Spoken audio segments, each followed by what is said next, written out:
de moléculas químicas. ¿Sí? Pasar a los dos en el que usamos la cuántica, simetría de función de onda, y las dos aproximaciones de átomos unidos.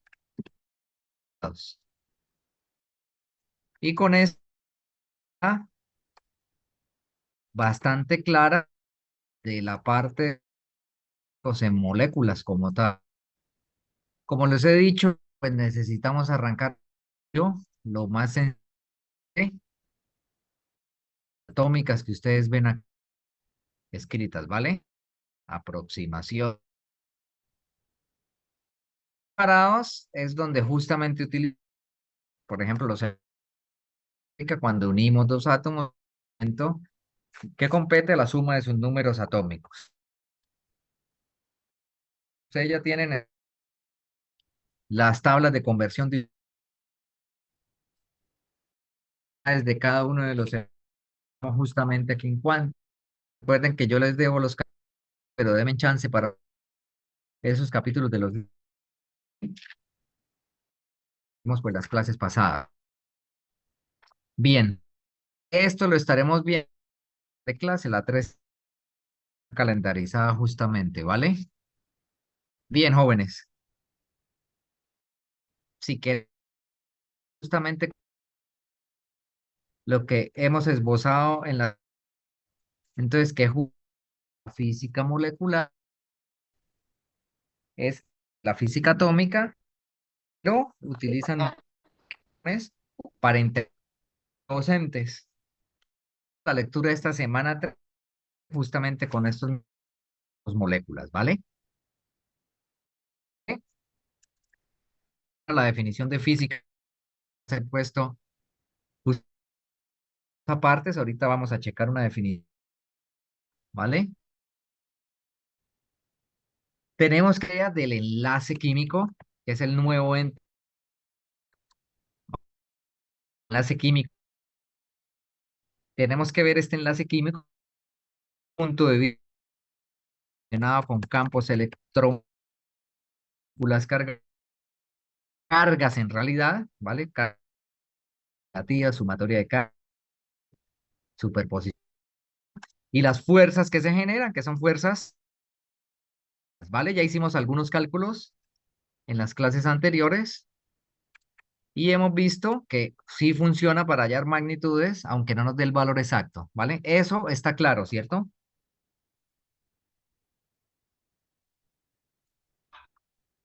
Bien, la geometría molecular es muy importante. Ya veremos en esta clase bastantes ejercicios porque esta geometría molecular, ¿vale? Está ligada justamente a la densidad electrónica que uno tenga en su sistema.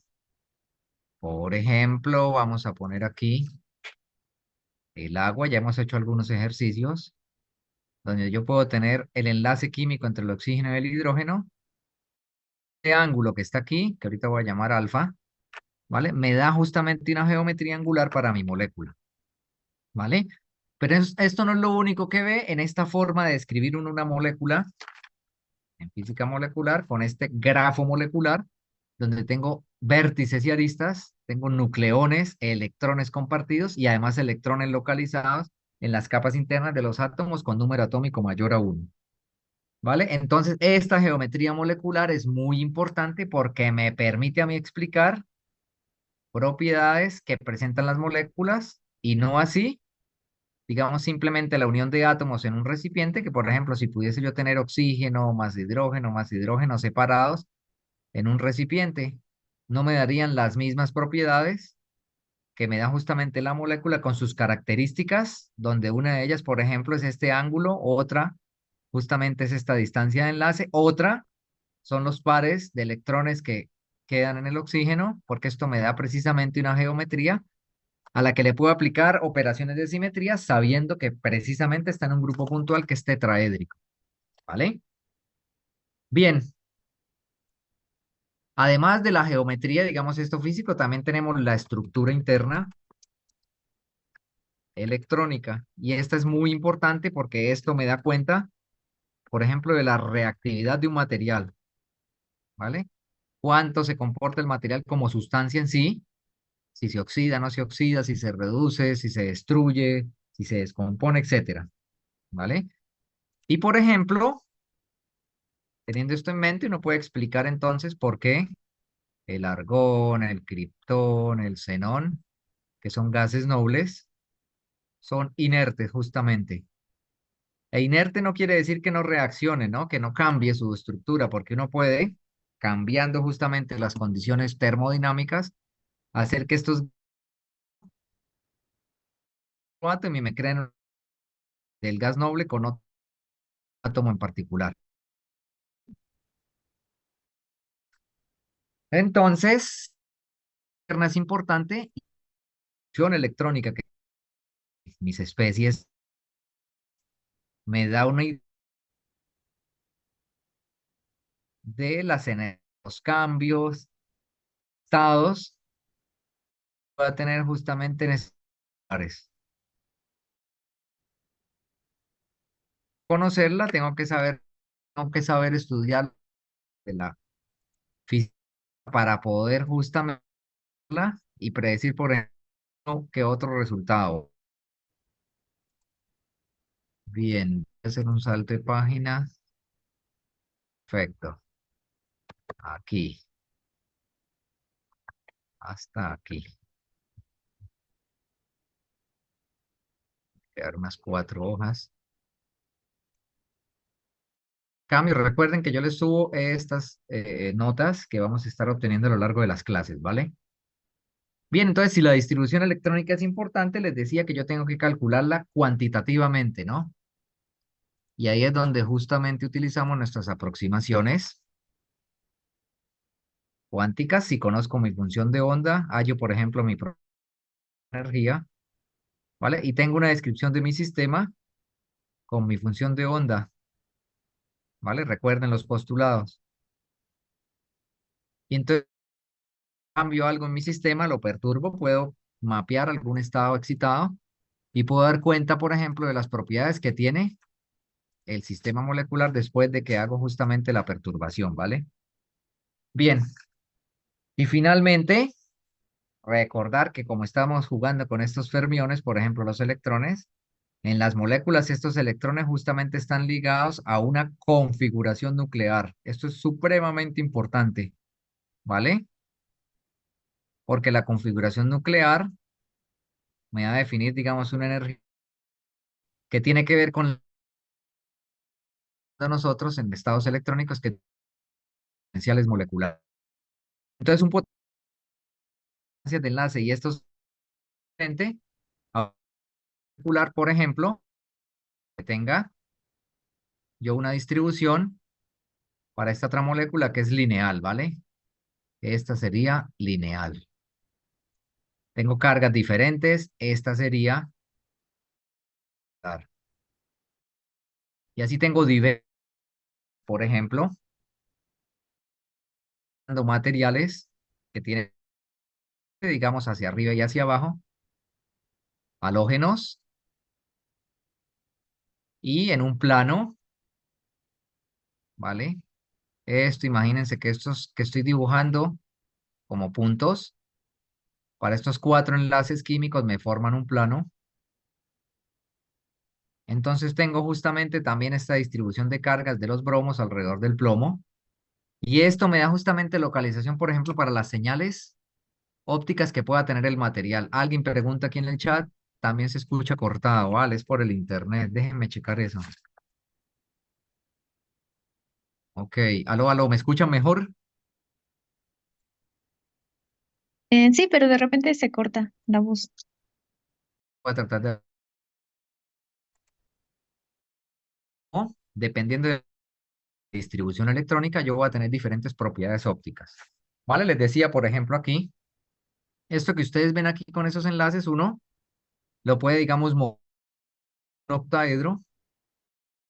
Un octaedro son 2 tetraedros unidos por la ¿vale? Si lo dibujo en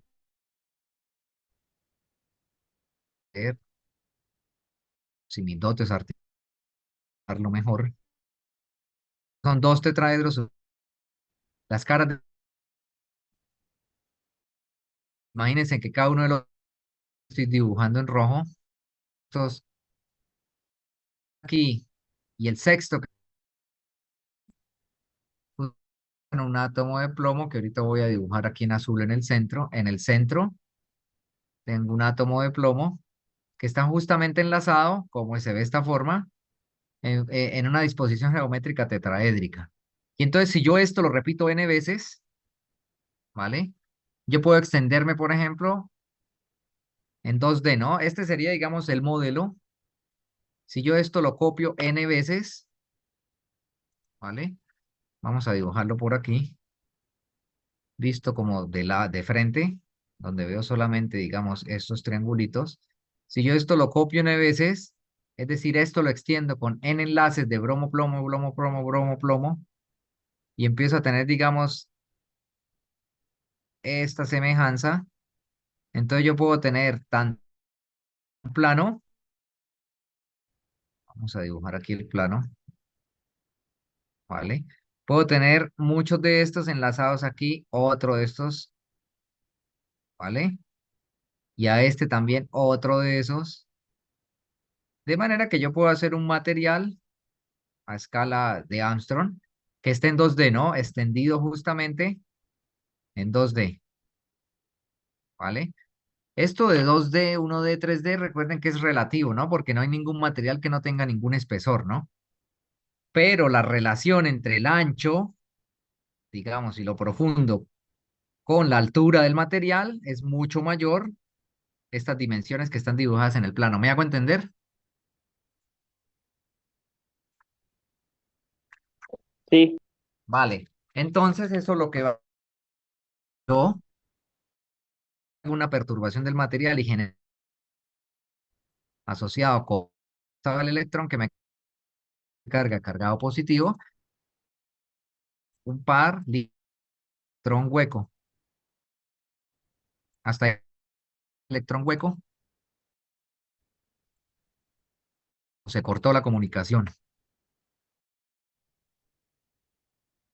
Voy a tener ligado un par electrón hueco. Un par electrón hueco puede o puede migrar así, ¿vale? Y si yo tengo algo que me estabilice este par electrón hueco, cuando se recombine y me genere justamente el material en estado neutro, esto va a emitir radiación electromagnética característico del material que tenga.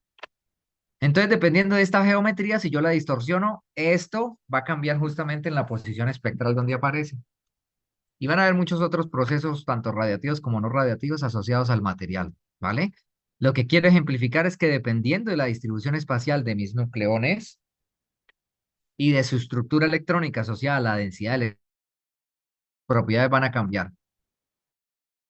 Desde la cuántica, calcular cómo ponérselos, acción cuántica, que no es método variacional, perturbacional, en ecuaciones crónicas de tiempo y me arroja para con el experimento, ¿vale? Bien, en la física ha sido importante siempre uno el dato lo guía justamente a tratar sobre cuál que me está generando mis labores de la civilización, en la alquimia, en la brujería, etcétera, ¿no? Ahorita, gracias a las máquinas y a la teoría científica, con el método experimental de hipótesis, prueba y error, uno puede constatar justamente que puede dar cuenta de las bases teóricas para explicar los experimentos. Chat, mensaje en el chat. Se escucha algo de interferencia y mucha interferencia de nuevo, vale. Bueno, por favor, cuando haya interferencia me escriben en el chat. Así solamente alcancemos a discutir esto, ¿vale? Bien, entonces, importante también tener claro el concepto de molécula. Ya les había dicho que hay muchas formas de clasificarla, que la forma más rigurosa es hablar de moléculas si tengo un enlace químico como tal. Es covalentes, puedo hablar de compuestos iónicos, de compuestos metálicos, etcétera, ¿no? ¿Vale? Entonces, voy a entender desde la física molecular que es una combinación, ¿vale? De átomos, porque recuerdan, son los ladrillos de la pared, ¿no? Con relaciones. Entonces, estos átomos hacen relaciones que nosotros llamamos enlaces, ¿vale? Específicas, ¿vale? No es que los átomos pierdan la identidad como tal, pero sí emerge un nuevo ente que es diferente a la simple suma de sus partes. Están, ¿vale? Mediadas por interacciones,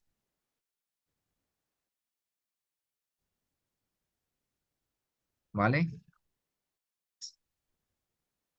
Cargas como tal, positivas. Y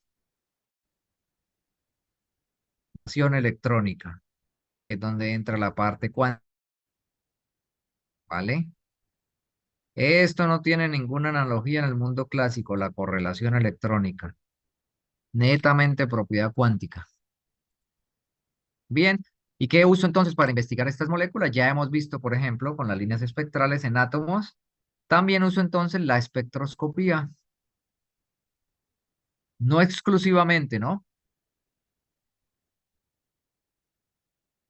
Entonces, esta espectroscopía sirve para estudiar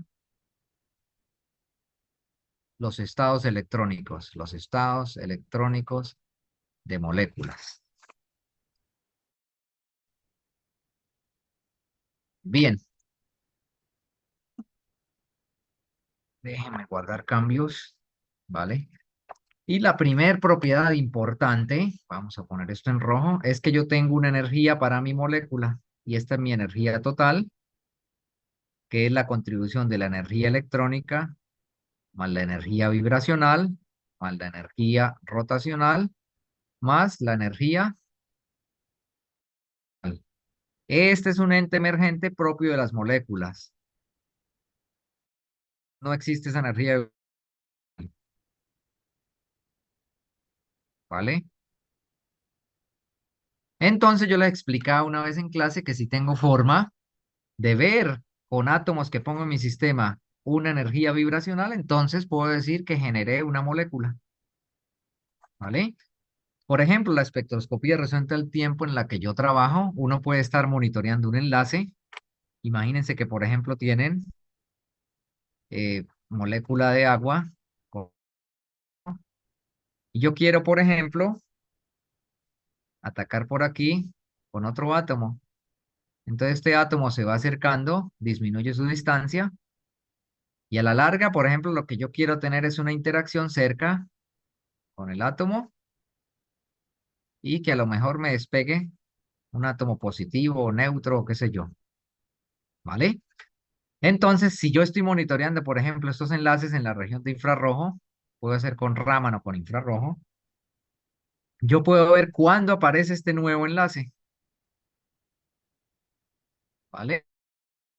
Y eso entonces me ayuda a ver que algo cambió en la energía vibracional de mi molécula, ¿vale? Bien, ¿preguntas o dudas? Ay, nunca. Vale, Nunca lo fue un momento. ok. Entonces, si la espectroscopía es importante, tengo que saber reconocer qué es esto,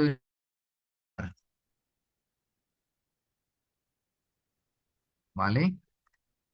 Entonces, en un espectro molecular, por ejemplo, déjenme buscar aquí uno en internet y lo pego rápidamente.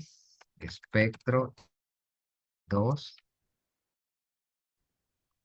A ver si aparecen algunas señales.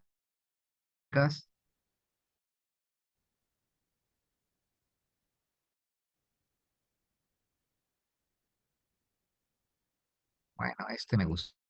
Invernadero. Ya lo voy a poner.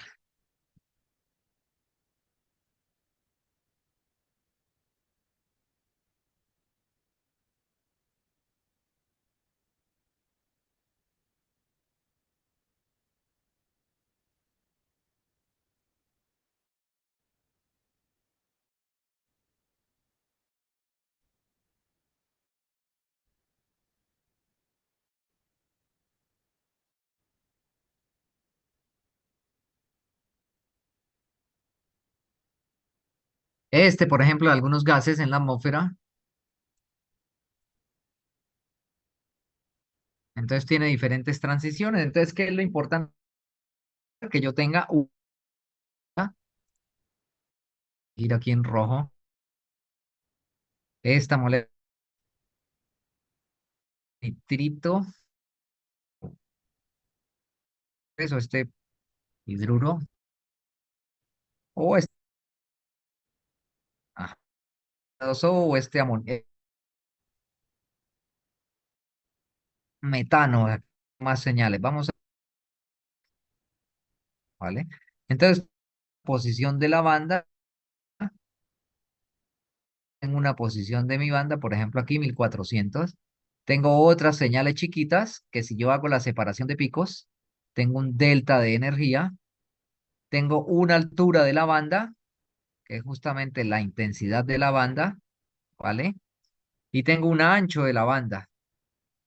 Entonces son mis tres características de cualquier espectro. La posición, posiciones, tengo justamente la intensidad de la señal y tengo el ancho, ¿vale? Y esto es muy importante porque la posición me da justamente cuál es la energía del sistema, la intensidad me da la probabilidad de transición y el ancho me da los procesos que están involucrados justamente gracias al entorno químico. Por ejemplo, no está solo, ni está aislado, ni está en el espacio interestelar, ¿no? Entonces, todas estas bandas se van a modificar dependiendo justamente de lo que yo tenga alrededor, dependiendo también de la fuente con el que hago justamente mi experimento. Puede ser una descarga eléctrica, un láser, etcétera. Y la información que yo pueda, por ejemplo, teorizar con anchos de línea gaussianos, lorentzianos, tipo Voigt, me va a dar información, por ejemplo, de velocidades más probables de mi sistema. Bien, entonces este espectro molecular, justamente gracias a la magnética, puedo obtener información valiosa de los estados electrónicos de moléculas, de los estados vibracionales, ¿vale? De, y si pongo un sistema inercial, poder justamente la energía traslacional, digamos, no es interesante como tal, sí se usa, pero no es tan interesante porque no tiene que ver exactamente con, digamos, la energía interna de la molécula, ¿vale? Con un sistema inercial me quito esta energía traslacional y puedo investigar las otras tres, mapearlas justamente desde la cuántica, ¿vale? Bien, entonces, si por ejemplo utilizo radiación electromagnética, tengo la condición de resonancia de Bohr, donde esa energía del fotón sea absorbido o emitido es igual al delta de energía, estado cuántico, vibracional o rotacional. Y esto pues como ejemplo de la caja, me da cuenta de energías, es decir, la prueba experimental, mi sistema, mi materia, ¿vale? Eso es lo maravilloso justamente de combinar los datos experimentales con lo teórico, que ambos se refuerzan y se retroalimentan, ¿vale? Además, yo puedo tener, por ejemplo, un estado de mi molécula, voy a llamarlo E0, y estos otros dos estados, E1 y E2, interaccionando. Pero yo puedo ver también cómo se acopla el E2 con el E0, el E1 con el E0, un E3 que pueda el E1 con el E2, cómo se acoplan, etcétera. Pues, por ejemplo, involucrados en estas desactivaciones. Y puedo jugar con eso, por ejemplo, para crear materiales que pueda manipular para alguna medicina, en computación, en metrología, en sensores, etcétera, etcétera. ¿Vale? Valga decir que esta molécula que les estoy diciendo aquí tiene aplicaciones en celdas solares y que esta distribución en 2D es más efectiva que una en 3D, porque si yo la acoplo aquí a otro plano, que sea un, por ejemplo, un óxido de estaño, un óxido de indio, etcétera, cation, ¿vale? Va a hacer que este electrón que esté aquí sea inyectado a esa capa de abajo, y si justamente yo tengo mi material y tengo forma de recuperar el electrón y de llevar esas cargas hacia un acumulador, puedo tener un circuito cerrado, como si tuviera justo en este material una batería, ¿vale? Que me carga, por ejemplo, un acumulador. Fuente de cargas que puedo almacenar en un acumulador, ¿no? Un circuito cerrado, ¿vale? Donde los portadores de carga en electrónica convencional migran hacia el borne, hacia el otro lado, ¿no? Hacia el borne negativo, ¿vale? Tengo más área de contacto, esto es lo maravilloso de los nanomateriales, puedo tener maximización de procesos. Y es exactamente el de energía interna que tengo. A veces uno quiere solo energía electrónica para separar, por ejemplo, las cargas, pero la energía vibracional que compite con esto lo hace menos eficiente, entonces tengo que conocer qué pasa con el material justamente. Ahorita justamente por CONACYT que se está de materiales nanoestructurados. ¿Vale? Así que hago el comercial de que quiera trabajar en el grupo. Bien, entonces estamos diciendo esta condición de delta de energía puede satisfacerse por un fotón, por una descarga eléctrica, con otro material.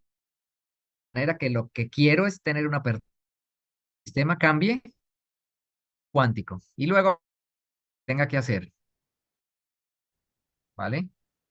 Bien, ¿cuál es la diferencia por metros de moléculas y átomos?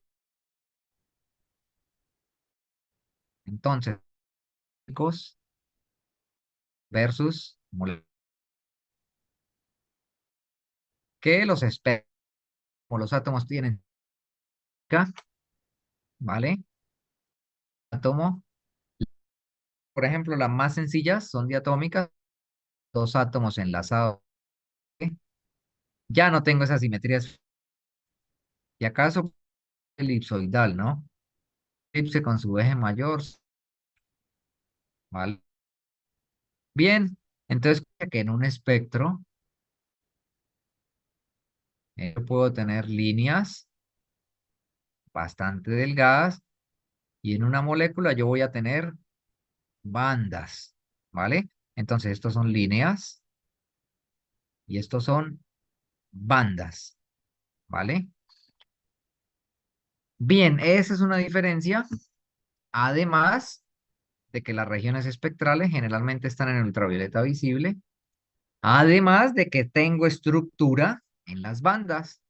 Entonces, estos picos que ustedes ven aquí son transiciones que están asociadas con las vibraciones. En los átomos eso no existe, ¿vale? Bien. En los espectros de absorción, en negro los dibujé, y espectros de emisión, puedo tener una línea de emisión muy pegada al espectro de absorción en átomos,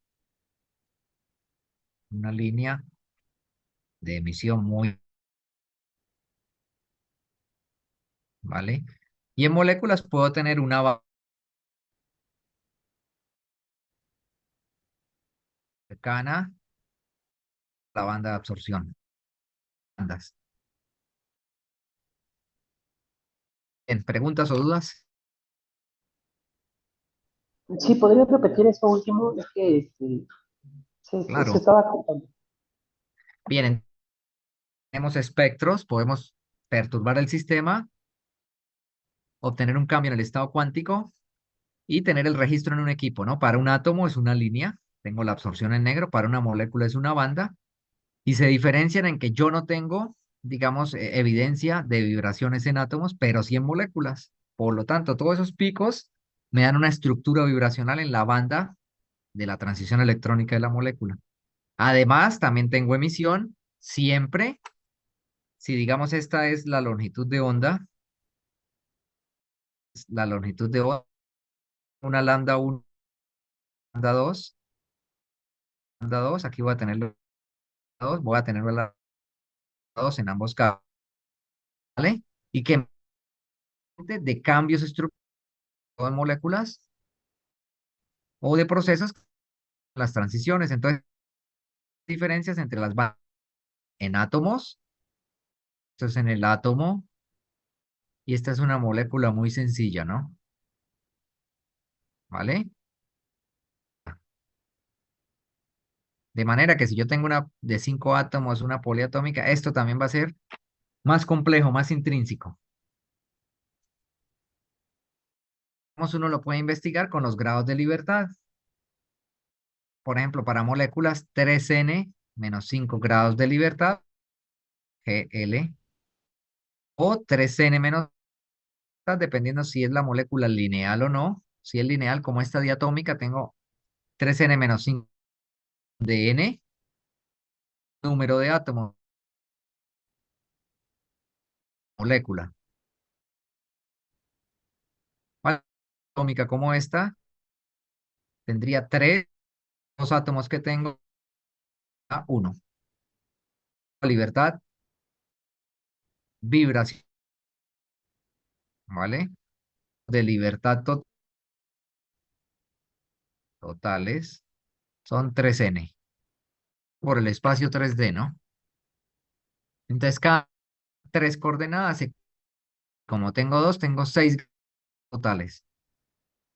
Uno es vibracional, los otros son y ¿vale? Bien. Ok, entonces el resumen de esto es que tengo un espectro más complejo en moléculas que en átomos. ¿Y cómo mapeo eso, por ejemplo, desde curvas de potencial, hablando de potenciales moleculares? Entonces tengo justamente mis curvas de energía potencial que me dan cuenta que el sistema minimiza su energía y es más estable que tener los átomos separados, ¿vale? Y me da las características para cada estado electrónico. Por ejemplo, en un diagrama de energía, este es el eje de energía. Para cada estado electrónico tengo un potencial. Entonces, estado de 1, estado de 2, tengo estado de 0, tengo otro estado de 3, tengo otro potencial. Y este ajuste electrónico y esa energía asociados grados de libertad vibrante. Y cada uno de esos grados de libertad vibracionales tiene una estructura fina dada por vibracionales. Cada uno de estos, no los voy a dibujar todos para no amalgamar toda la gráfica de los potenciales, pero cada una de estas líneas tiene sus estados vibracionales que los puedo dibujar así como cuadrados o como líneas, ¿vale? De manera que a escala, estas energías del potencial son mucho más grandes que estas energías vibracionales y a su vez las energías vibracionales son mucho más grandes a las energías rotacionales, ¿vale? Y recuerden que todas estas energías están cuantizadas. Todas las energías de la molécula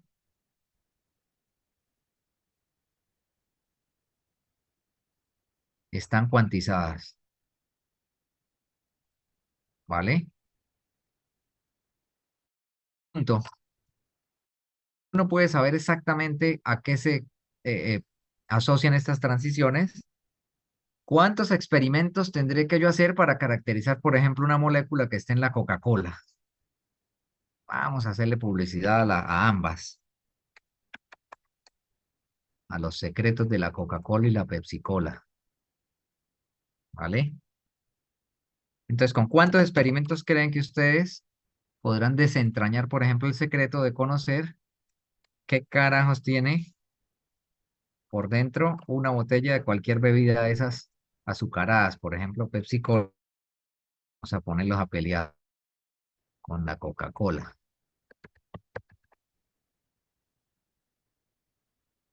¿vale? Si las líneas espectrales me dan caracterización y hay otros tipos de experimentos que puedo hacer, pero ustedes me dirán si solamente con un experimento, con dos o con tres, si uno sabe que justamente las moléculas tienen como su huella digital, entonces, ¿qué puede hacer uno? Información, ¿vale? ¿Cuántos experimentos para saber? Para saber qué contiene, ¿no?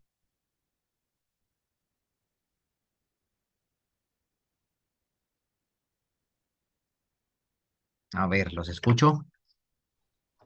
Uno, ¿no? Con el de espectroscopía, cada pico está asociado a un grado de libertad y según tengo entendido, también está asociado a un grupo funcional de la molécula.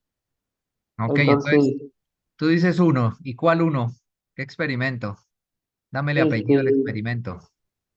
podría ser espectroscopía de infrarrojo. No sé si puedo hacerlo con la Coca-Cola, pero ese yo haría. Ok, espectroscopía IR, infrarrojo. Vale, ¿quién?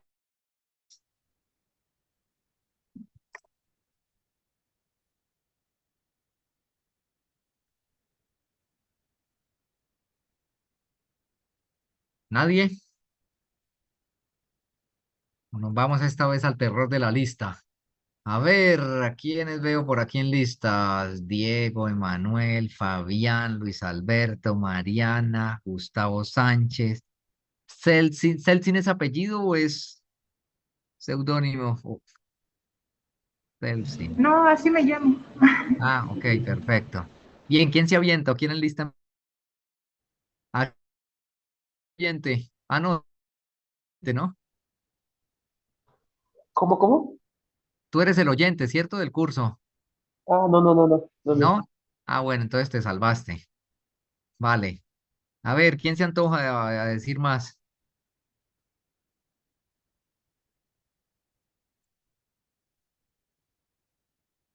Otro experimento que se les venga en mente. A ver, mientras piensan, entonces yo primero diría que hay que... Esos, ¿no? Entonces, lo primero que salta a la vista de esas bebidas azucaradas es que son negras, ¿vale? Son oscuras. Por lo tanto, tienen, si uno hace un espectro de absorción, UV-Vis, y estos son 200 nanómetros en ultravioleta, y estos son 750 ya en la ventana visible infrarrojo, entonces uno debe tener bandas por todo lado. Por lo tanto, esas bandas pueden ser, por ejemplo, de un compuesto aquí, sumado a aquí, ¿eh? Sumado a un tercer compuesto, vamos a ponerlo en lila, por aquí que me dé esta banda, sumado a otro compuesto, a ponerlo aquí, esto en arco iris. Bueno, así. Entonces la suma de estas cuatro bandas me da todo el color negro que estoy viendo, es decir, toda la luz es absorbida. Listos. Entonces les ayudo, lo primero que hay que hacer es separar muestras. Eso lo hace uno por unas técnicas que llaman, tienen que saberlo. Entonces es como poner un embudo y separar por propiedades moleculares compuestos. Y ahora sí puedo hacer la espectroscopía infrarroja a cada uno y ir descentrando. Vale, entonces llevamos dos mediciones. ¿Quién da más? Ya, por ejemplo, aló, aló, ¿me Este, escuchan? Sí. no sé si esto esté bien, pero podría ser como sedimentación, algo así como separar los componentes que estén con un floculante. Sí, dependiendo de lo que tengas. Por ejemplo, aquí lo que haces es pasar por tamices de pequeño poro o por afinidades con la polaridad de la molécula y te separan. No, pero eso que me estás diciendo está dentro de aquí, ¿no? Por ejemplo, con columna de cromatografía, con placa, con derivatización, etcétera. Pero bueno, esto lo dejamos a mis colegas químicos, ¿no? Ustedes están aquí en la parte física y por lo tanto, digamos, ya separamos compuestos, ya hicimos infrarrojo. Entonces ahora lo que necesitamos es otra técnica. ¿Qué se les ocurre de lo que les he dicho en clase? ¿Esta se acuerdan? ¿Vale? Aquí ves las señales de los núcleos. ¿Y esta qué técnica es? Raman, No, amigo de este, ¿no? Más Raman. Esto es resonancia magnética nuclear.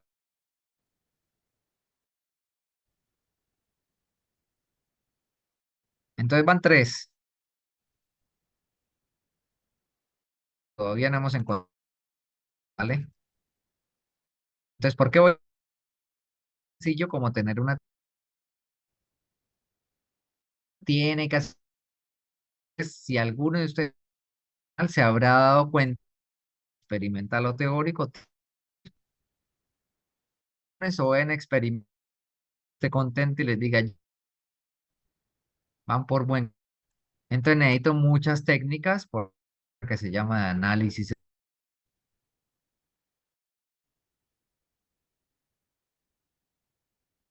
misma que estamos diciendo, visible, ¿vale? Hay muchas más espectroscopías, está lo famoso,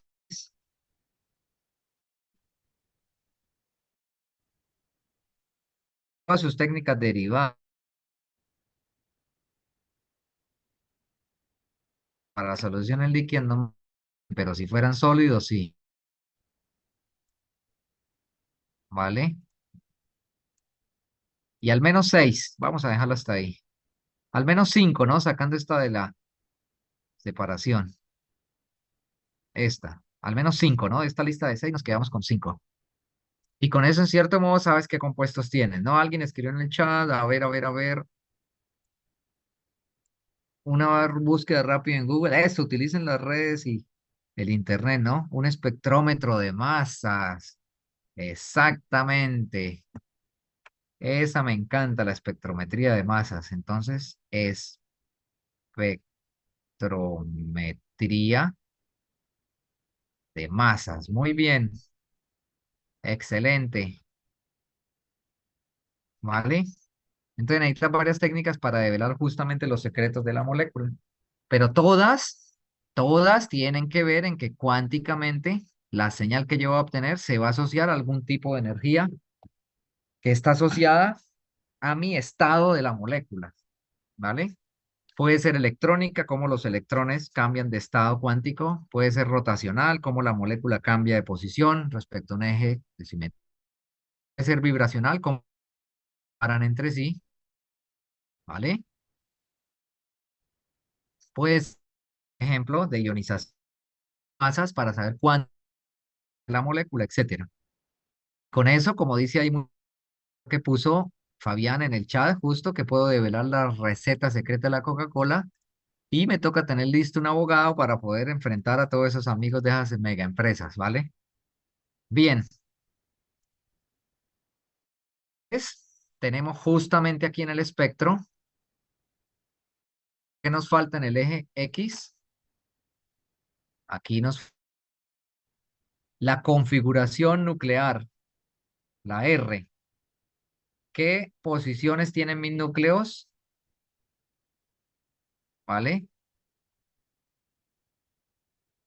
Respecto a un cero de distancia entre todos, con respecto a una distancia de equilibrio entre ellos, con respecto a una distancia de disociación donde ya no tengo la molécula, sino tengo átomos. ¿Vale? Aquí cortemos el eje para decir que esto es una R muy grande. Entonces es importante que en estos diagramas yo tengo mi configuración nuclear, que puede ser de 2 dimensiones, como dijimos en moléculas diatómicas. Puede ser, por ejemplo, de 3 dimensiones, donde en dos plano XY, imagínense que Y, ¿no? Tengo mis dos enlaces. En la parte Z tengo mi N, ¿vale? Y así puedo tener 3N dimensiones, cosa que como humanos que vivimos en las 3D, 4 con el tiempo, no podemos percibir un sistema de configuración nuclear de 3N dimensiones, ¿vale? Pero eso existe, 3N dimensiones, ¿vale? Y si me voy a tengo 3N menos 5 o menos 6 coordenadas vibracionales que puedo analizar en este tipo de diagramas, ¿vale? ¿Hasta aquí está claro? Sí, sí, sí. Perfecto, entonces todo eso lo tenemos que tener justamente en mente. ¿Y esto por qué? Porque ahora viene algo muy interesante. Dependiendo del experimento que yo haga, voy a tener una región espectral específica.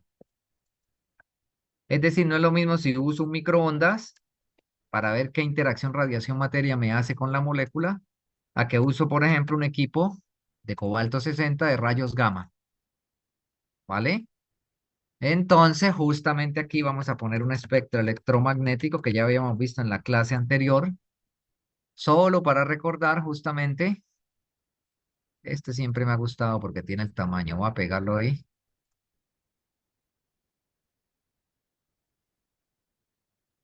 Para analizar que justamente dependiendo de la radiación electromagnética que yo tenga, tengo entonces asociado un tamaño molecular, ¿vale?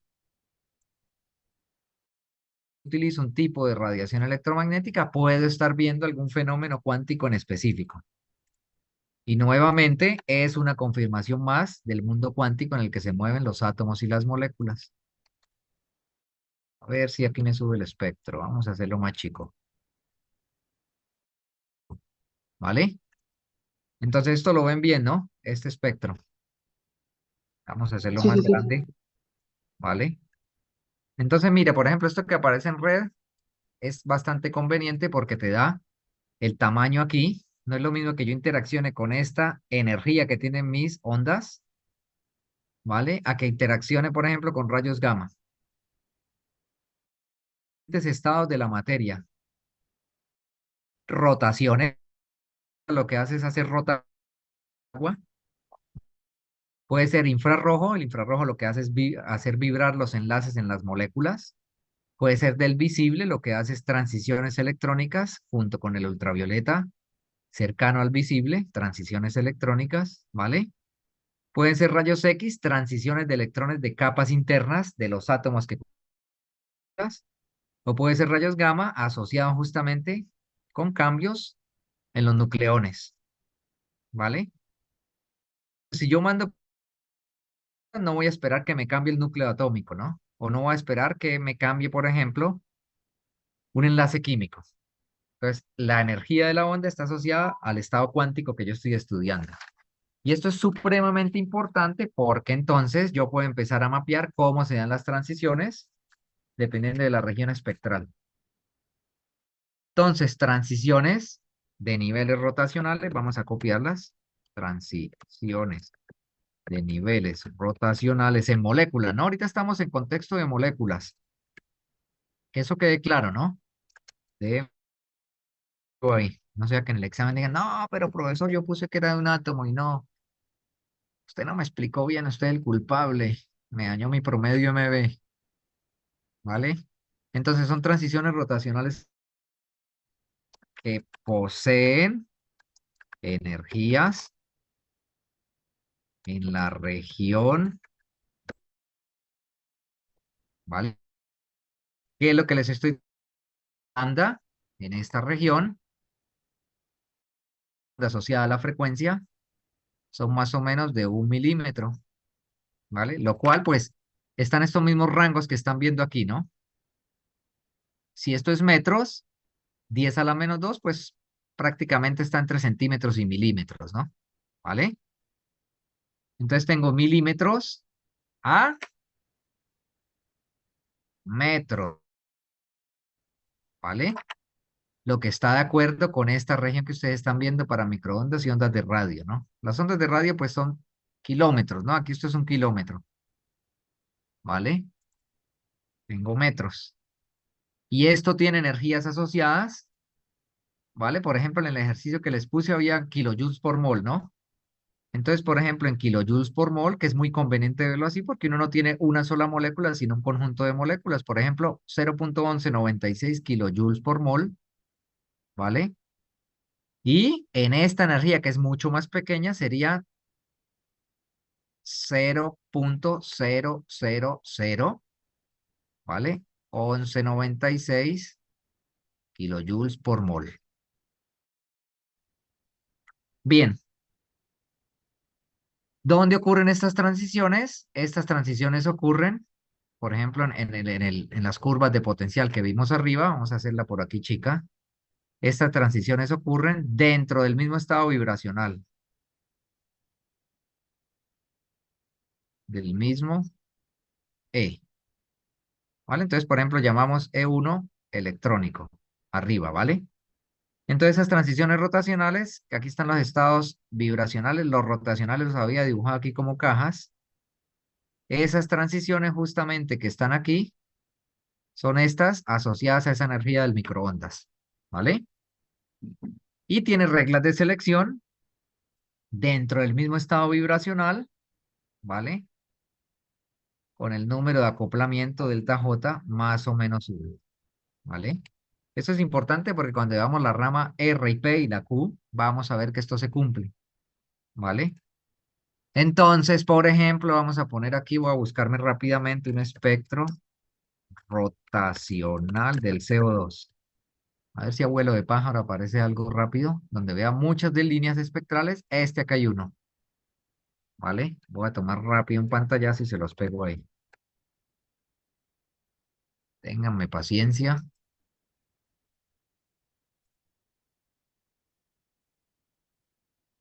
Aquí está un espectro. Vamos a hacerlo un poco más chico.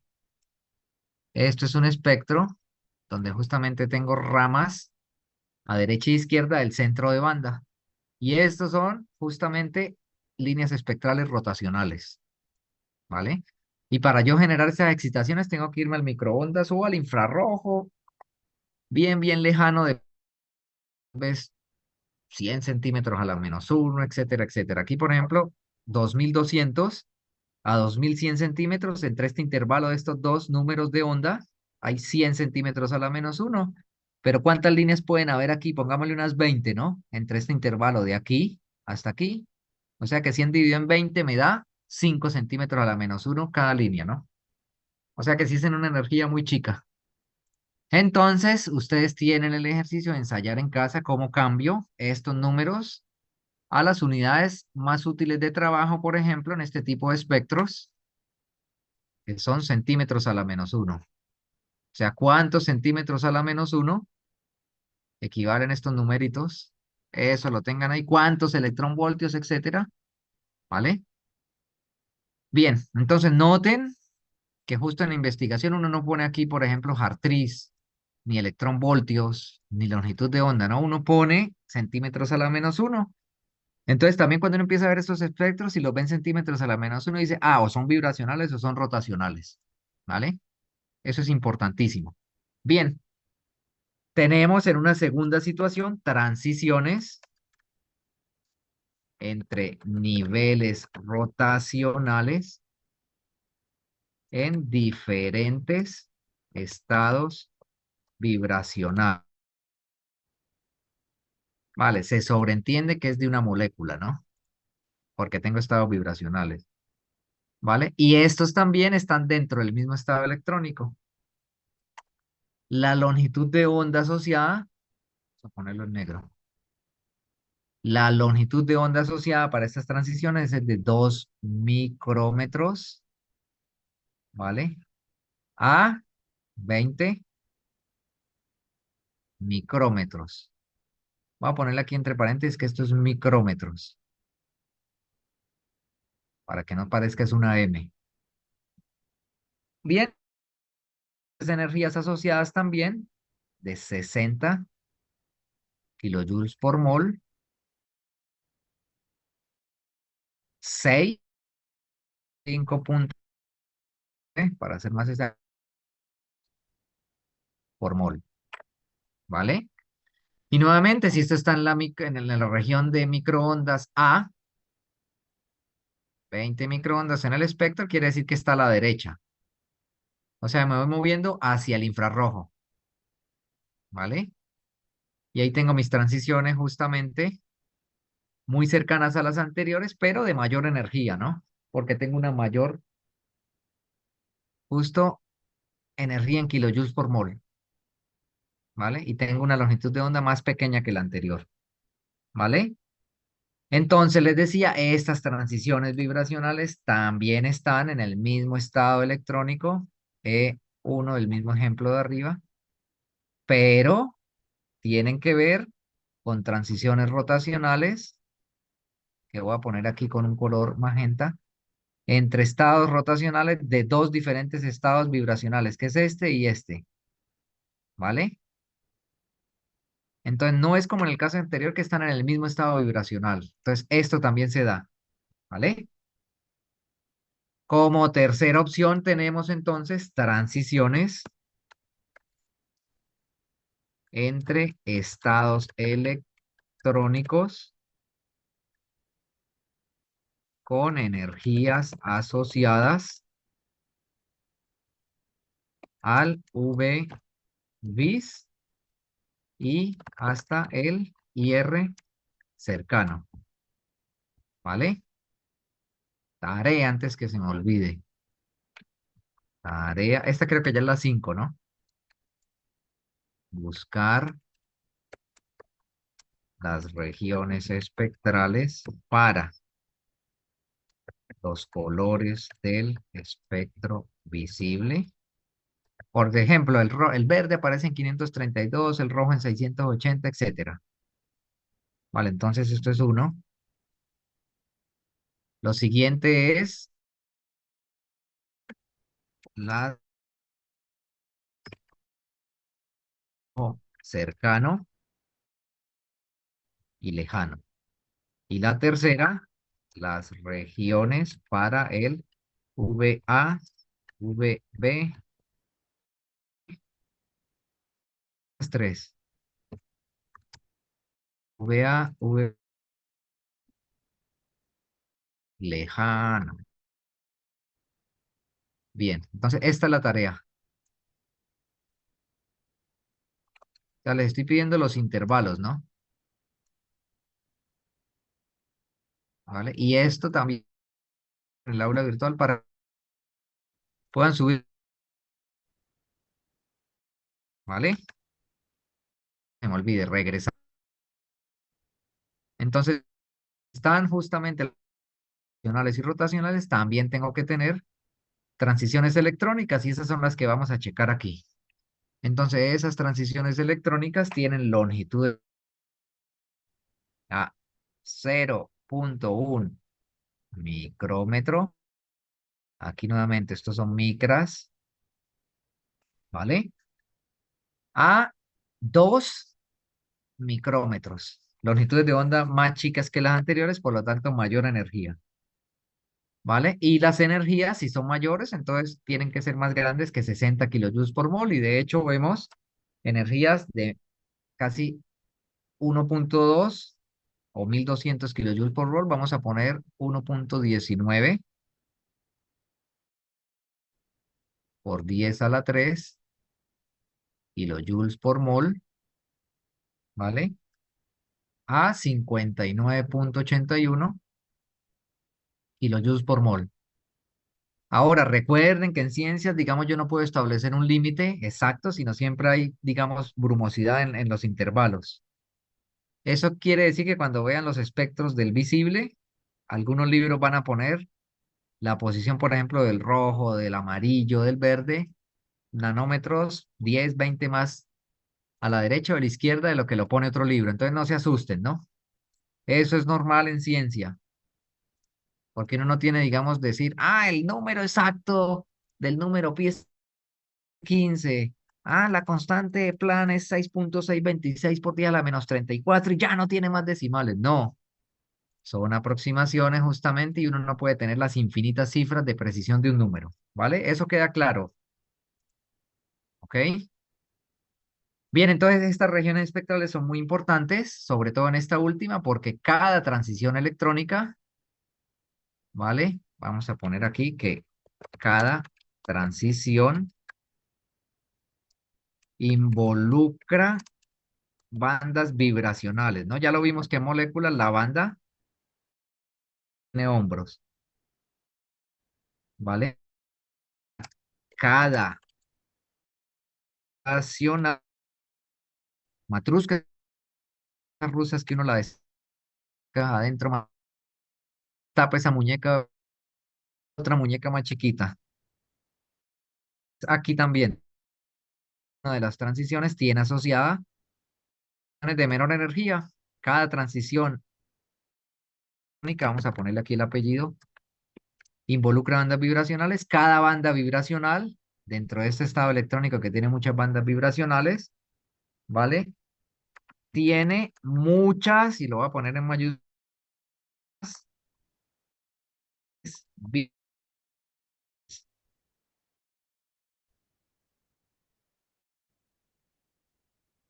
lo que se llama el espectro fino, por ejemplo, de una especie, ¿no?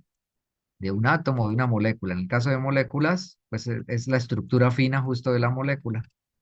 Muy útiles si uno quiere caracterizar los componentes de la Coca-Cola y meterse en un problema con esas empresas, ¿vale? Cada transición electrónica involucra bandas vibracionales, cada banda vibracional tiene muchas líneas espectrales. Aquí me quedó mal, vea, y no me dijeron nada, rotacionales, ¿vale? Bien, de manera que si uno quiere ser riguroso, entonces uno tiene que decir que la energía del fotón con el que estoy haciendo la transición va a ser igual a un delta de energía que tiene que estar dado con la diferencia entre la energía del estado de mayor energía electrónico más la energía del estado de mayor energía vibracional más la energía del estado de mayor energía rotacional menos la energía de menor energía del sistema. Lo mismo electrónica, vibracional y rotacional. ¿Vale? A veces cuando estamos cuantificando un estado electrónico, como esto es tan chiquito respecto a la delta de E electrónico 2 menos delta de E electrónico 1, pues no hace falta cuantificar lo demás. ¿Vale? Bien, ¿preguntas o dudas? No por el momento. ¿Vale? Entonces, con esto que hemos visto y con la tarea que ustedes van a buscar, uno ya tiene ciertas herramientas para empezar a analizar espectros. ¿Vale?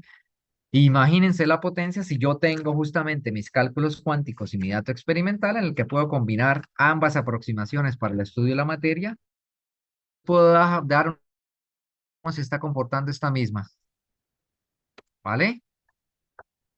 Esa justamente es la intención de tener caracterizado de manera detallada un material, que no se le escape a uno nada, ¿vale? Eso es como cuando uno era adolescente y entonces le salían las espinillas, el acné, etcétera, y uno decía, uy, me salió esto nuevo, entonces tengo bien caracterizado el rostro, ¿no? Así es esto, tener bien caracterizado el material para saber cómo se puede comportar, ¿vale? Bien, entonces el análisis de un espectro molecular es sencillo o complicado. Díganme ustedes,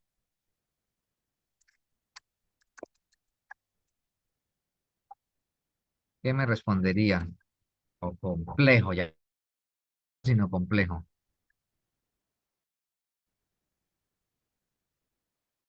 De votación electrónica ahí en el chat. Si es sencillo, no sé,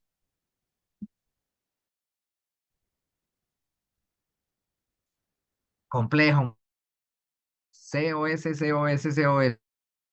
Saben que las respuestas a veces tienen matices, sí, complejo. Es perfecto, sí, es difícil. La verdad es difícil porque tiene muchísima información. Y ahora súmenle que si yo no tengo una única molécula, depende mucho de la molécula a estudiar, sí y no, porque aún las moléculas más sencillas, por ejemplo, esta que les puse aquí, es del CO2, esta que está aquí es del CO2, y el CO2, digamos, una molécula sencilla, ¿no? CO2, tengo un carbono, oxígeno enlazado con un oxígeno, eso es tal, se conoce que es grados, que está más o menos como 1,6 Armstrong, barones, la densidad electrónica, una de las bandas que, digamos, en un canal, la molécula o electrónico, ¿vale? Porque tiene muchísimos. Y eso asumiendo no tiene un cambio químico, sino, digamos, química, una elongación, un cambio de oxígeno, etcétera. Pues a una de las moléculas más sencillas, sí, físicos que hacen sí tendrían trabajo, ¿no? En el caso de monitorear, por ejemplo, en saber cuál es la energía del mínimo de la curva. Vale. Bien, entonces es difícil. La rotación, ajá, va a depender de los átomos que tenga y de la geometría de la molécula, la vibración de los grupos funcionales. ¿vale? Por eso es que es difícil. ¿Dónde puse la? Ah, aquí está. Es complejo, coma, la rotación de la molécula implica conocer la geometría por el momento de inercia, ¿no? La vibración, las señales vibracionales, ¿no? Implica conocer los grupos funcionales, ¿vale? Y las fuerzas entre átomos, ¿no? Y estas tienen que ver con las cargas, tamaño, electronegatividad, afinidad electrónica, etcétera, etcétera, etcétera. Y el tipo de enlace que uno tiene me dice justamente qué está pasando con la molécula, ¿no? Grupos funcionales, aquí me falta una C, ¿vale? Entonces también el espectro electrónico que incluye los dos anteriores, pues es más complicado, ¿no? Entonces el espectro electrónico, ¿vale? Requiere conocer, digamos, lo electrónico, requiere conocer el estado en el que estoy midiendo, el estado electrónico, parece que fuera repetición, pero no, porque yo puedo estar en el estado fundamental, en el primer estado excitado, en un estado oscuro, en un estado disociativo, en un estado, por ejemplo, promovido vibracionalmente, etcétera. El estado electrónico, las energías de cada estado, la mezcla de estados, ¿vale? Los fenómenos dinámicos, y con fenómenos dinámicos me refiero a que la están ni siquiera al cero absoluto, ¿no? Están vibrando y entonces cambia la configuración nuclear que mapeé arriba en el dibujo con R, ¿no? Y finalmente, lo más importante, la distribución electrónica.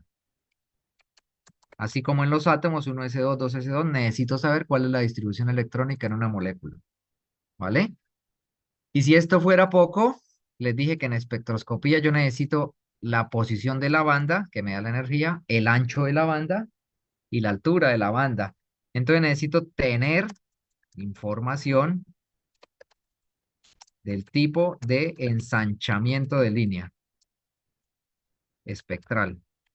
Y entonces hay tres: homogéneo, inhomogéneo, o dejémoslo así más bien en general, ensanchamiento Doppler, ensanchamiento por colisiones y ensanchamiento natural, ¿vale?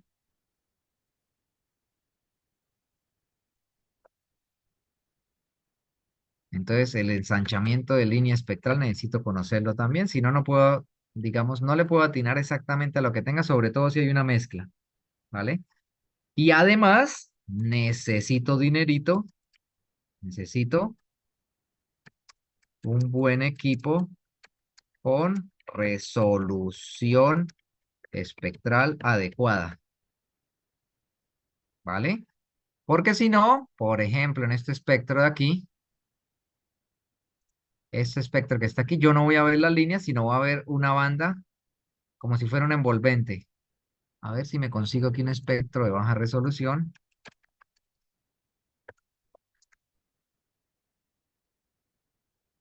A ver si le pego alguno. Y les muestro como ejemplo, porque una imagen dice más que 1000 palabras. A ver, a ver, a ver, a ver, a ver, a ver. Tal vez este que está aquí. Déjenme ver, no se puede acceder al sitio. Vamos a truquearlo ya. Ok,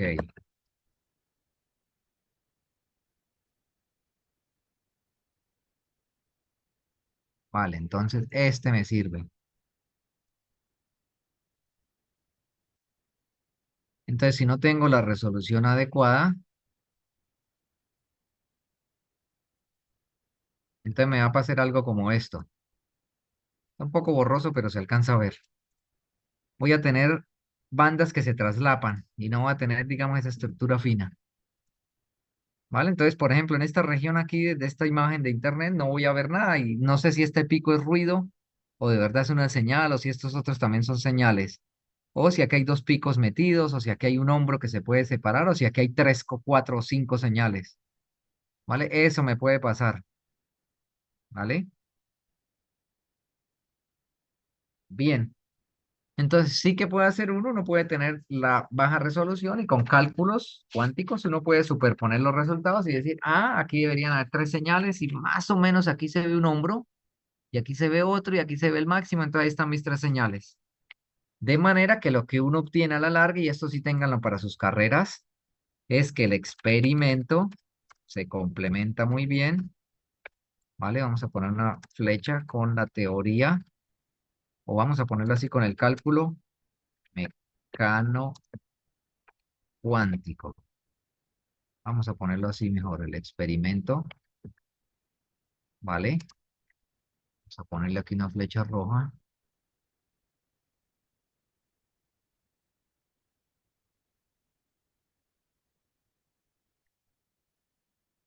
Entonces el experimento se corrobora muy bien con el cálculo mecano-cuántico, pero el cálculo mecano-cuántico me ayuda a desentrañar a veces señales experimentales que yo no puedo resolver, ¿vale?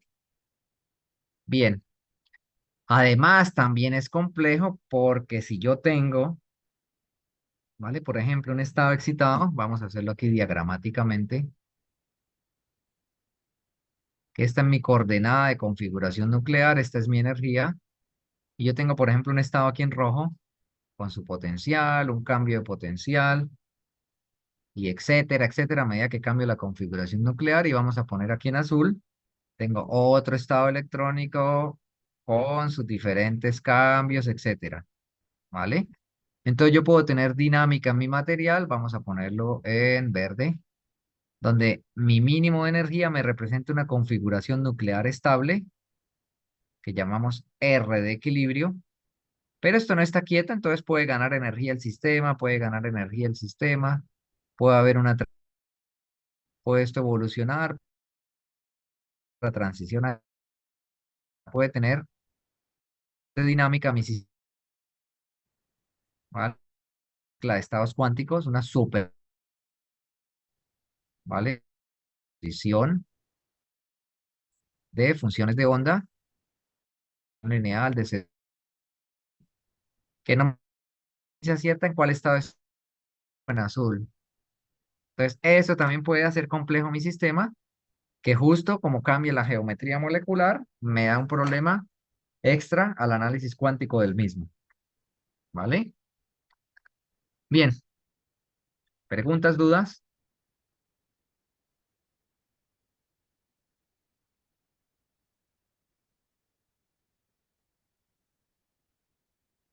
Bien, entonces puedo tener diferentes geometrías de mis moléculas y esas geometrías están asociadas a una energía porque me dan una configuración nuclear. ¿Vale? Entonces necesito saber cómo es el arreglo de átomos en la molécula.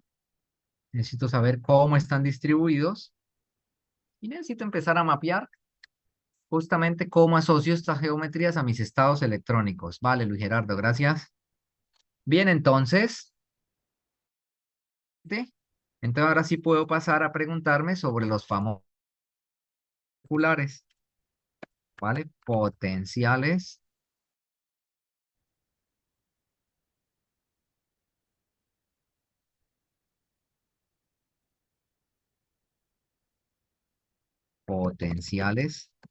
moleculares, ¿vale?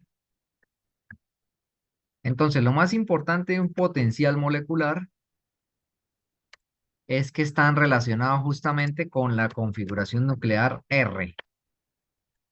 R mayúscula para los núcleos, R minúscula para las posiciones de los electrones, ¿no?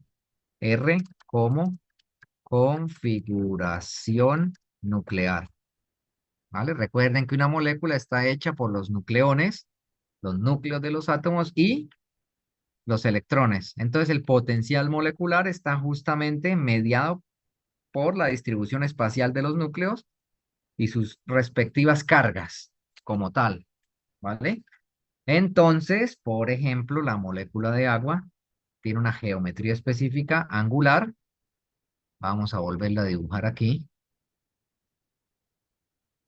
donde el ángulo alfa que habíamos visto es de 104,5 grados, ¿vale? Y las distancias entre oxígeno e hidrógeno son de 950 picómetros, o sea, 0,95 Armstrong, 0,95 Armstrong, ¿no? Esto para el agua. Puedo tener otra molécula que es el nitrógeno enlazado a a 3 átomos de hidrógeno, ¿vale? Donde estos diferentes dibujos para el enlace químico son saliendo de la hoja que estoy dibujando, entrando a la hoja que estoy dibujando y en el plano de la hoja que estoy dibujando, ¿vale? De manera que la separación entre estos ángulos es de 107 grados, ¿vale? Las distancias son cercanas a estos 950 picómetros. Y puedo tener una tercer molécula, que puede ser, por ejemplo, la molécula de PF5, donde tengo P, con este enlace molecular en el plano, enlazado a un flúor que está por fuera del plano de la hoja, hacia atrás, un flúor que está por fuera del plano de la hoja hacia adelante, y dos flúor que están arriba y abajo de ese plano, que voy a puntear aquí con este triángulo, ¿vale? Bien, y aquí tengo 90 grados entre estos dos enlaces y tengo una distancia de aproximadamente 158 picómetros. Vamos a ponerlo aquí, entre los fósforos y flúor, 158 picómetros, ¿vale? Y entre estos dos de aquí tengo un ángulo de 120 grados, ¿vale? Entonces noten que son geometrías diferentes, pero todas obedecen a configuraciones nucleares R para la distribución espacial de mis núcleos. Y todos, porque tienen diferentes átomos y diferentes parámetros geométricos, me dan potenciales moleculares diferentes, ¿vale? Entonces necesito también conocer justamente esa distribución de mis núcleos, porque con eso yo puedo calcular una fuerza proporcional a las cargas involucradas. Vamos a poner esto como una sumatoria, ¿vale? En función de la distancia a la potencia que yo quiera ver la interacción, ¿vale? Recuerden que les dije, dependiendo si es colúmbico al cuadrado, si es otra interacción, por ejemplo, Van der Waals, fuerzas de London, dispersión, etcétera, cambia esa potencia, ¿vale? Y voy a tener dos tipos de fuerzas, repulsivas y atractivas, ¿vale? Bien, en el caso de los núcleos, para el potencial nuclear voy a tener solamente fuerzas repulsivas. Entonces noten lo interesante que uno tiene almacenada energía en la configuración nuclear y por eso muchas reacciones donde cambio la identidad química me liberan o necesitan energía para que ocurran.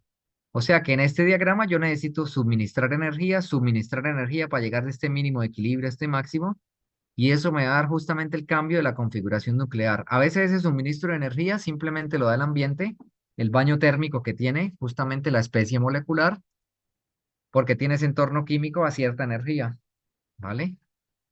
Y yo puedo empezar a investigar entonces estos potenciales moleculares, indicando que existe una estructura estática en equilibrio asociada con un R, ¿no? Con una configuración nuclear, una estructura estática en equilibrio. O sea, estamos hablando de una estructura en equilibrio dinámico, ¿no? En equilibrio para la configuración nuclear, ¿vale? Esto lo asumo, ¿no? Entonces, se asume, asumimos, dos puntos, existe una estructura estática en equilibrio para la configuración nuclear. ¿Por qué? Porque los núcleos nunca van a estar exactamente en esa estructura, va a cambiar, pero los electrones van a seguir adiabáticamente ese cambio, ¿vale? Y esto es importante para la aproximación Bohr-Oppenheimer, que es el peldaño siguiente cuando justamente ya tenemos bien conceptualizado el potencial nuclear. Bien, y esto es importante porque esta estructura estática corresponde cuando es en la distancia de equilibrio, R de equilibrio, implicando, implica un mínimo de energía, un mínimo de energía, ¿vale? Y es de la energía total, voy a ponerla entre paréntesis, un mínimo de energía, ET, o sea, energía vibracional más energía electrónica más energía rotacional, ¿vale? Bien, entonces con esto en mente, díganme ustedes de estas a dibujar aquí, tengo un cloro que tiene, digamos, una densidad electrónica por este lado, con una densidad electrónica por este lado, cada punto es un electrón, con un flúor por este lado, y esto lo vamos a llamar la estructura A, con un flúor hacia arriba, con un flúor hacia abajo. Estos electrones, uno está saliendo del plano de la hoja y otro está hacia atrás del plano de la hoja, ¿vale? Tengo una estructura B y una estructura C que tienen la configuración nuclear apicalmente, mi densidad electrónica, electrones, digamos, en el átomo de cloro. Vamos a poner ahora sí un flúor hacia atrás, un flúor saliendo de la hoja de aquí y un flúor exactamente igual como está acá. Y para mi estructura C tengo un cloro, un flúor en el mismo plano de la hoja, un flúor saliendo del plano de la hoja, electrones aquí, digamos, opuestos a 180 grados de este flúor, y otros electrones hacia atrás del plano de la hoja, ¿vale? Siempre respetando que estos son 120 grados, que estos son 120 grados, que estos son 120 grados, y que todas las distancias de enlace, por ejemplo, son 150 picómetros, ¿vale?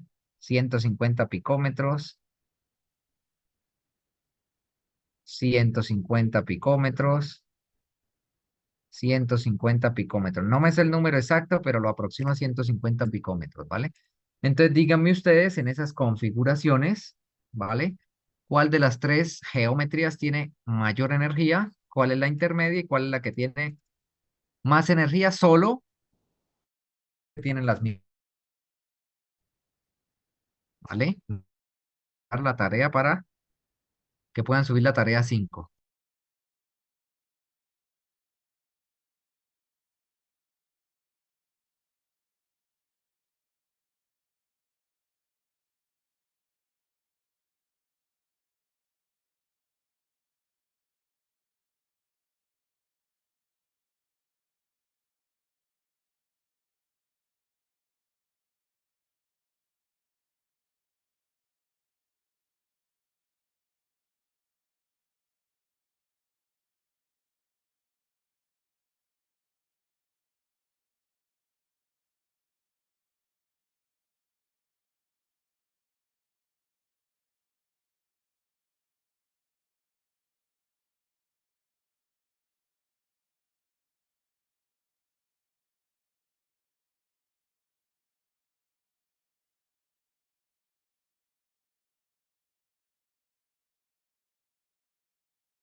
Listo, ya subí. Tarea 5 estaba la tarea 3 y creo que la tarea 4 era ejercicio en clase. Bueno, no importa. Man, respondieran, digamos, de las diapositivas que les doy como ejercicio de ustedes, ¿vale? Bien, jóvenes, entonces díganme cómo les dio. ¿Cuál es la respuesta?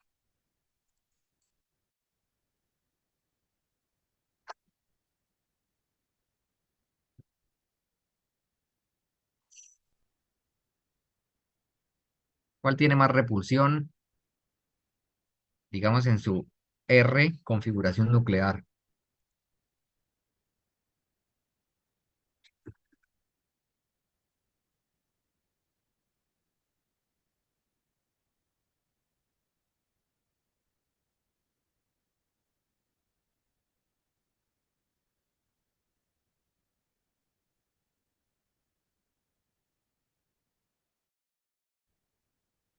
¿Quién dijo yo? ¿Cómo lo hicieron? ¿Qué condiciones pusieron? Etcétera.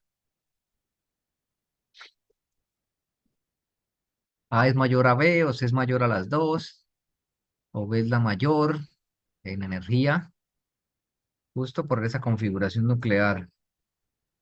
Y si es así, ¿bajo qué consideraciones lo hicieron?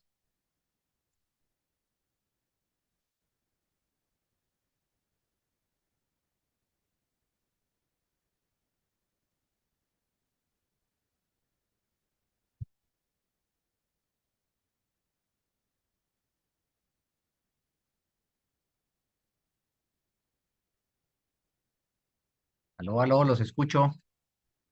Vale, entonces vamos a dejar hasta ahí, háganlo.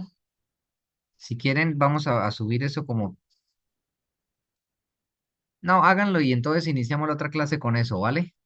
¿Les parece? Sí, está bien. Vale. Sí, sí. Bien, interacción de un par solitario con un par compartido y esta es mayor a la interacción de dos pares compartidos, ¿vale?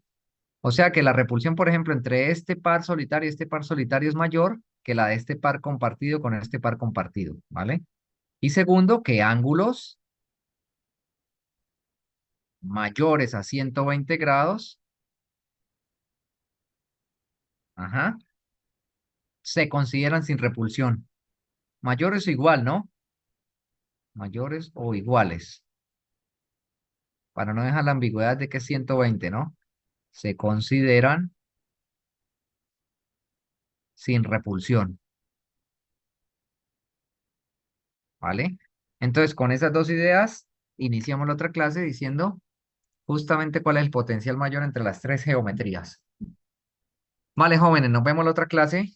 Teoría de repulsión de pares de electrones de...